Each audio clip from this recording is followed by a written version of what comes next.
Right, so here we have the start of the final night of the St George Motorcycle Club Summer Night Series. This was Friday the 28th of January. We missed out on recording qualifying. I qualified 13th in the field of 600s. And then we went out for this race. I put fresh tyres in just because logistics we didn't really weren't able to get the tyres done before the race meeting. So this warm-up lap was me beating the tyres in. We seem to be qualifying around 13th every time we're out there. And going into this night, I was in, I believe, 13th overall for the championship across the 4 nights. Now I had missed the 3rd night as I was away during the Christmas break. But then obviously there was different people going, or a lot of people had crashes in the 3rd night, so they didn't score as well. So I was hoping to consolidate, an SV 650 with 75 horsepower within the top 15 of a 45 bike grid of 600s. Well, plus David on his MT-07. We were both doing pretty well. So I was really looking forward to it. I had fresh tyres in. The weather conditions were good. It was a bit hot, but the track was nice and grippy from the day. A lot of rubber down from the bike track day that had happened. Look, that's our SWI teammate Carl Kitson. So this is us coming to grid up.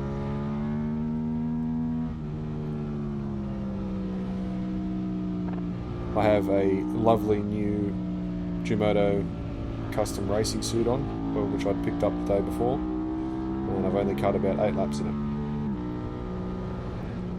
As you can see, the sun was quite glary, but with those lighting towers and with the very dark visor on my Shark Racer Pro GP helmet, it was pretty good. There's Nick Adards out to the right, takes some amazing photos.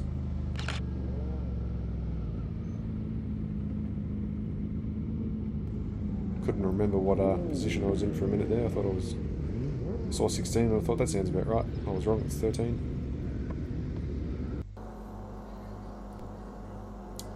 And this isn't one of my greatest starts on the bike ever. I just don't think I had the revs up high enough. So it kind of bogs a little bit. Although I did manage to pass a couple of the 600 riders.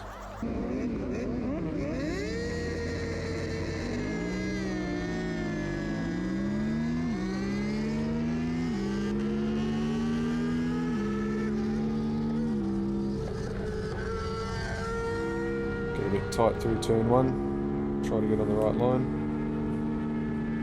If I remember correctly, I tried to... There you go, sorry John. I missed selecting 2nd gear, so I ran through here in 3rd. And had to pull a bit of a manoeuvre there on John, so sorry to John.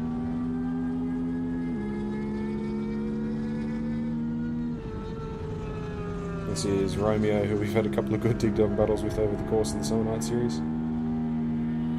And then in front of him is Brooke Ernst, one of the staple 600 riders from the last few years. He hasn't been out for the night series, so this was his first night, and he was having a ball. We had like I said, we had new Bridgestone tyres in, the VO2 front and the VO2 180 655 rear. They were hooking up fairly well. I had adjusted the fork a little bit to try to give me a bit more stability under brakes, which worked. Again, I was able to out-drive and out-corner Romeo there after he ran a bit wide with the extra 50 horsepower of the R6. Punches my way up the back straight. Felt really confident through here on the flip-flop. The Philippe Philop.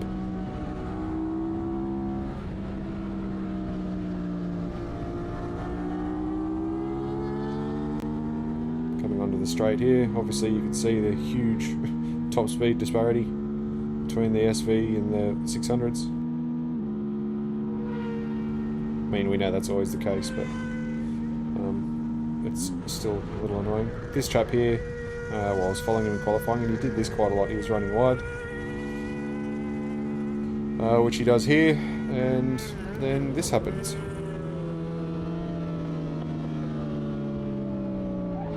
Put it into the earth.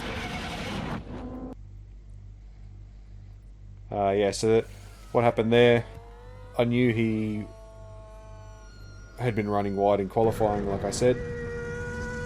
And so when he ran wide here, I knew that he was going to... when he ran wide at turn 2, I had a feeling he was going to cut back because I'd seen him do that twice in qualifying. So I actually take a peek over right about now to see where he is. And I saw him coming straight back at me. And our lines were going to converge. Like, he really V'd the corner, whereas I, on the SV, tried to take the wide angle approach. And yeah, I looked over and I saw him peeling back in, and we were on a collision course. And tucked the front. Yeah, so this onboard footage is from Tim Hunt. Again, he caught some of my other shenanigans on camera at the second round. As you can see here, you actually see me look at the chap there, and as I see him come back to me, I squeeze the brake just a touch, try to pick the bike up and lose the front. And unfortunately for both myself and Tim, there was nowhere for Tim to go, and he unfortunately ran right across the middle of my back, which caused his crash. Quite sore. The brand new Yamato suit is no longer brand new. I followed all the procedure. I threw the leathers on the ground and I rolled around in pit lane, which is the standard kind of break-in procedure for leathers to try to break the new leather curse, but obviously that's not worked. And unfortunately the beautiful custom shark helmet, which I was gifted, got its final use as I got my head punted into the ground pretty hard by both the bikes and, you know, rolling over, barrel rolling. Obviously, definitely not Tim's fault. That's just a racing incident, really. The whole thing's a racing incident. Could it have been avoided? Knowing what I did about the guys riding from qualifying, I probably should have backed it off a little bit. Now, had I undercut him like I would have done on any of the races that I know, like Carl or Simone, definitely would have gone straight into his broadside. And as you can see with this footage from Tim, Tim had passed someone, and there was actually two bikes already behind Tim as he entered turn 2. And yeah, if I'd have gone into the side of this guy, both of us would have gone down. So that's another body and another bike, and you know, 4 bikes coming through behind. Would have been a lot more chaos. So it's a racing incident and it sucks, and the new suits damaged and the new helmet's destroyed. The bike's copped a bit of damage, but ultimately I'm just thankful I didn't T-bone the other guy, because it probably would have broken his leg. And then all of those bikes that you see going past just there would have likely been involved with the incident, because Tim would have crashed, and who knows what would have happened with the riders behind. So while it's a pretty crummy outcome that I'm injured and my bike's damaged, my riding gear's damaged, my helmet's destroyed, it could have been a lot worse. And I mean, getting hit by a bike and being able to get up and walk away and scream and yell and swear and get cranky, as the video, both my onboards and Tim's onboards captures. I'm just thankful that it wasn't much worse. Yeah, it wasn't the way we wanted to end the Summer Night Series, or definitely wasn't the way we wanted to end the night. It's literally, as you saw there, well, we hadn't even done a flying lap. This was the start of our first flying lap, so I didn't even get a full lap of competition in at speed.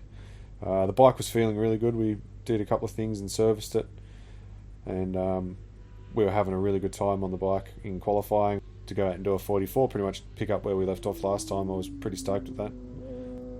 But yeah, so that was the last round of the Summer Night Series. Unfortunately, we didn't score any points, although funnily enough we still only lost a couple of positions in the overall championship. We fell back to 17th out of, I think ultimately it was 44 or 45 entrants. Moving on from here, the first round of the Sprint Series was to be an inter-club event in March. That looks to be postponed for now. So yeah, now the next race meeting isn't until May. So got a lot of time to heal up the body and fix the bike. Admittedly, the bike isn't too badly damaged, thankfully. Just a couple of brackets have bent and then big holes in the fairings. We may debut a new paint scheme on the bike, because there is a lot of damage to this one, so it definitely needs a full body respray. So thanks for watching. As always, if you like the content, please let us know. Like the videos. Do the whole L subscribo.